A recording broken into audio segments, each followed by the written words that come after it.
because we don't want to hurt any of the new growth. You can see the mesh right there. Yeah. It's still sticking. So you put more water on that part?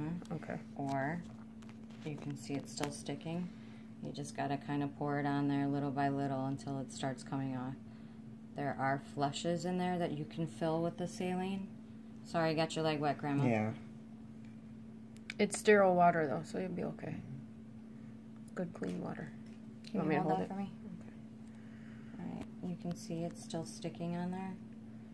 So we're going to keep flushing. I'll just use one of these for right now, and then we can refill it with the sterile water. This is thicker, so since we're going to spray it this way,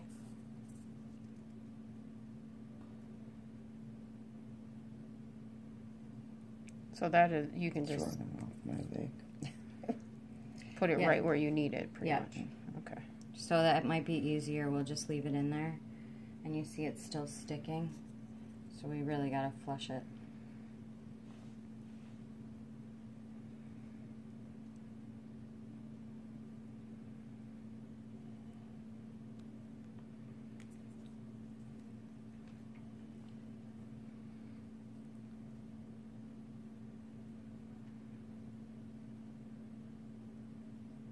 Oh, that works out real good.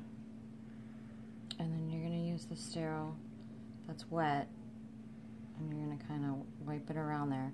You don't want to stick it in there and pull anything out. Okay. Because the point of this is to try and make it hard. And you see how that's turning yellow? Yeah. We want that nice color in the middle, but we don't want it like super wet. So you have to be careful because you have to pull the gauze off, but at the same time, you don't want to rip the scab off. Okay. Okay. And this is all garbage, which I will take care of in a second.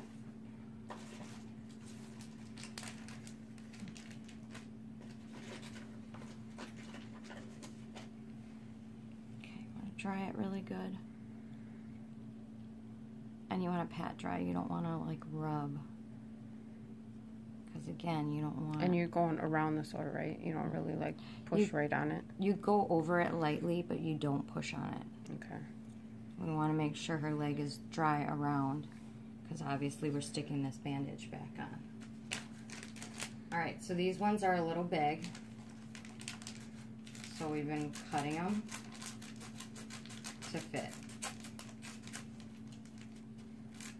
And it doesn't have to be a lot. We just don't want it to stick out of this bandage. Oh, okay. And then this, you cut the same way. So you see she has the little one. So we're going to cut a little piece off. So how come you cut it with the plastic on? So it's easier to hold it, and it's got the Vaseline on there. Okay. So then when you're done, it just pulls apart. You see how it just flipped up? Okay. So before we do that, okay, so if you're going to use a Q-tip, which I suggest, okay, it only touches it once.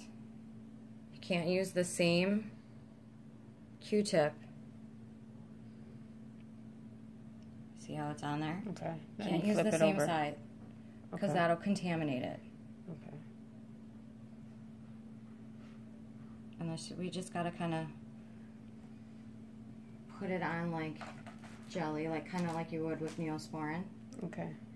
You don't want to use a lot, but we need to get it on there. And that covers the whole sore, right? Yep.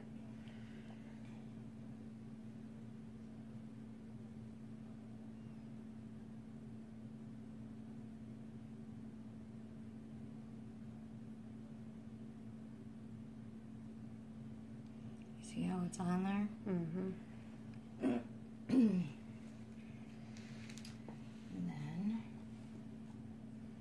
we take this little piece. So now do you put the side that... It's the same. Oh, okay. There's no difference. And you just make the square big enough to cover over the scab? Correct. Okay. You don't want to cover all of her skin. You just want it to go over that scab. Okay. Actually big enough.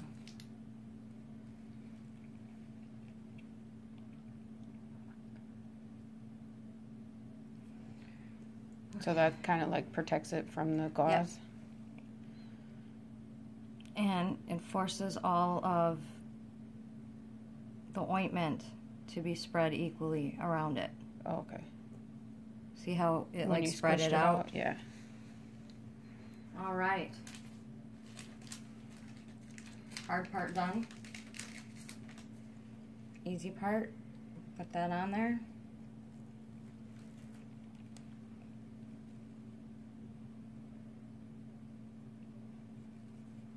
And like I said, these aren't really big enough, so you're kind of playing with it a little bit to get it on. They're supposed to last for 3 days. They don't always do that. Okay. I just put tape on And the then sides put tape over it. to reinforce it a little bit. Especially when it's hot, if she starts sweating, you know, it gets kind of wet. Yeah, like It's today. actually sealed pretty good.